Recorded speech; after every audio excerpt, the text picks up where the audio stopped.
धर्म का ठेकेदार नहीं पहरेदार बनना चाहिए। तुम रहो न रहो, वो रहे न रहे, ये देश रहना चाहिए। देश का संविधान रहना चाहिए, देश का लोकतंत्र रहना चाहिए, ये देश रहना चाहिए। जब चुनाव ही प्राण हो तो सोचो कौन सी प्रतिष्ठा दांव पे लगी होगी। अध्यक्ष महोदय, जब रामलल्ला की प्राण प्रतिष्ठा की बात आई तो किसी ने कहा बिना कलश के प्राण प्रतिष्ठा कैसे होगी, किसी ने कहा बिना कलश के प्राण प्रतिष्ठा कैसे होगी, किसी ने कहा जब चुनाव ही प्राण हो तो सोचो कौन सी प्रतिष्ठा दांव पे लगी होगी।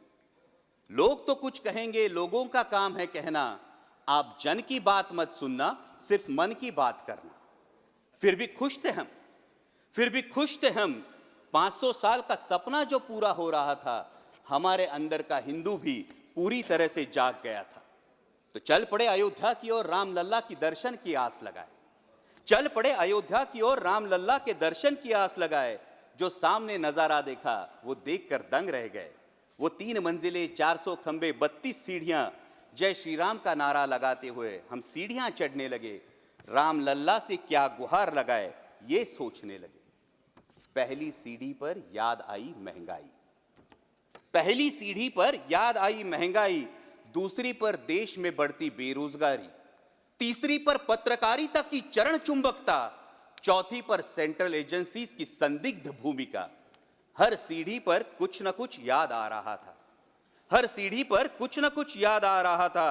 कहीं 15 लाख का जुमला, कहीं किसानों का आक्रोश था, कहीं महिला कुश्तीगिरों की वेदना थी, कहीं सालाना 2 करोड़ रोजगारों का वादा था, कहीं बढ़ती सांप्रदायिकता थी, तो कहीं चुनिंदा पूंजीपतियों पर मेहरबान हमारी सरकार का चेहरा था। इस वास्तविकता ने झंझोड़ने के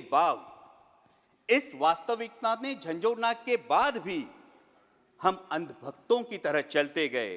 होश तो तब संभाला जब रामलल्ला के दर्शन हुए। हमें नतमस्तक देख रामलल्ला मुस्कुराते हुए बोले, हमें नतमस्तक देख रामलल्ला मुस्कुराते हुए बोले, मैं कल भी था, आज भी हूं, कल भी रहूंगा। जितना इस मंदिर में हूं उतना ही तुम्हारे मन में रहूंगा। लेकिन याद रखना हमेशा मैंने त्रेता युग में रामराज जलाया था, तुम कलियुग में जीते हो जहां संविधान ने गणराज जलाया है। धर्म समाज का किनारा जरूर है, धर्म समाज का किनारा जरूर है, लेकिन देश एक बहती धारा है। किनारे को धारा के बीच में लाया तो प्रवाह अड़ जाता है, प्रगति के पथ से हट जाता है। इसलिए धर्म का ठेकेदार नहीं पहरेदार बनना चाहिए।